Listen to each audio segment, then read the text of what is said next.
Good morning, Bethany Mandel. I want to talk to you about TDS. I know you don't suffer from it. I like to distinguish. First of all, do you think TDS is real? Yeah, absolutely. It's wild watching people get captured by the body snatchers. And this is different from Trump critics. I listen every day, often to your husband, always to John Podhoretz on the Commentary Pod. There are ferocious critics of Trump out there. They do not have Trump derangement syndrome. This is not about not criticizing Trump. I've had my own problems with him. But how do you define TDS, Bethany? And did Robert DeNiro display it yesterday? So, I mean, it's often a condition that comes with comorbidities. So he got out of the car wearing an N95, and the TDS virus is also always sort of accompanied by a illogical fear of COVID in June, almost June of 2024. It's just a basic fear of, life around you and living life. But it was wild to see not just the DeNiro situation, but the fact that the Biden campaign was playing along into the whole circus. There was an interesting quote. I don't know if you saw it from Piers Morgan. He was talking to Dennis Quaid yesterday. Did you see that? Yes, I played that. Oh, yeah. So wild to watch someone say something that is, I think half the country is feeling. And people freaked out about it. And I'm sorry, here we go, Dennis Quaid on the screen. When he said, I think that we're watching the weaponization of the criminal justice system, we are. That this is going to end up, not winning Biden the election for sure. Now, the most obvious thing is that the judge is biased. And I don't know anyone who knows the law well who won't admit that. But if you write anything about Merchan, or Judge Schmales, as I call him, online, TDS comes out. In fact, the reason I'm doing this subject today with you, with Mary Catherine, with everyone, is I haven't seen TDS break out like it did yesterday after DeNiro in months. I really do think they're now panicked and that it's gone into full stage 4 TDS everywhere. Yeah, no, I agree. I was joking around with Mary Catherine actually recently, where I try to stay as totally ignorant as possible about the goings on the Trump legal front, because it's just mental energy that I don't have in excess. And when things seep into my radar, that's when I know it's gotten out of control. And yesterday was one of those days where I sort of watched my Twitter and saw DeNiro get out of the car in the mask. And I said, what is going on here?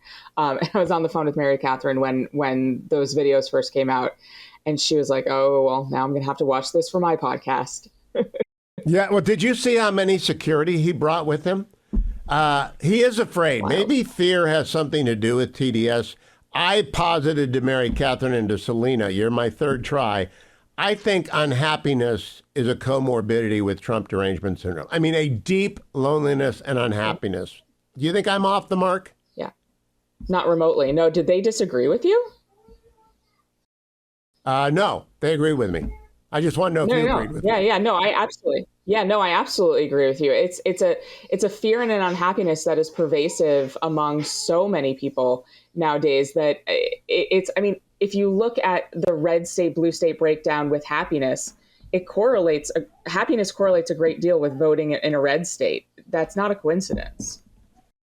And I have not paid much attention to the Trump trial because I think it's a fix. The fix is in and it's going to convict Trump. Do you think that will have any impact on the election? I think it will help Trump. Yeah. I mean, I think it'll be the Dennis Quaid effect where we're watching this absolute nonsense. And I think it was Quaid who said there's never been a man who's been more investigated than this one in the history of, Western civilization. Yeah. And it's true. And, it's deeply unfair watching this whole process play out, because at the end of the day, I didn't understand why the Biden campaign was playing into the circus, because this will end up helping Trump. And they are so consumed at watching MSNBC that they don't seem to understand that. Well, on the Commentary Pod, they're always saying how bad the Biden campaign is at politics. Matt Cotton, he talks about it. John talks about it. I don't hear Seth talk about it much, but it is a bad campaign. They're not very good because their candidate is terrible.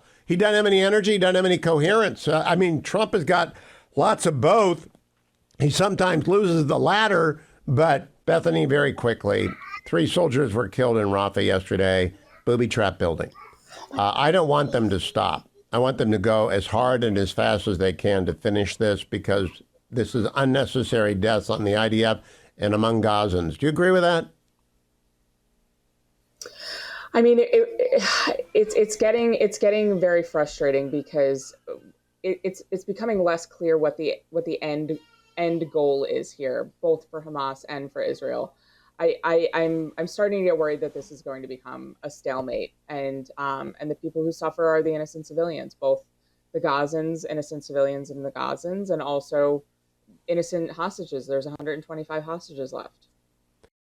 They have to push through the Philadelphia corridor. They need to cut off Gaza from Egypt. They need to destroy those tunnels. And then it's going to be a year, Bethany. Are they ready for this? Because I don't think we do anyone any favors by underestimating how difficult it will be to root out the tunnel system and the terrorists and find them. I think it's a very, very difficult task. They've got to be careful about it. But I don't think we're helping anyone by suggesting it can be done any sooner than that. It's going to be longer if they don't hurry up. Yeah. No, I think that Israelis know that for sure. There's a real growing sense of frustration among my Israeli friends that there was that lull instead of pushing into Rafah for months. I think that there's an understanding that, they need to get the job done, and that job involves getting into those tunnels and blowing up those tunnels, especially the ones that lead into Egypt. But I think that the Israeli willingness to stay the course is there, but the American one is not. No, it's not. But now let me close by asking you about the demonstrations in Israel, because you follow this much more closely with Israelis than I do. I listen to every podcast I can. Israelis cannot not talk about politics.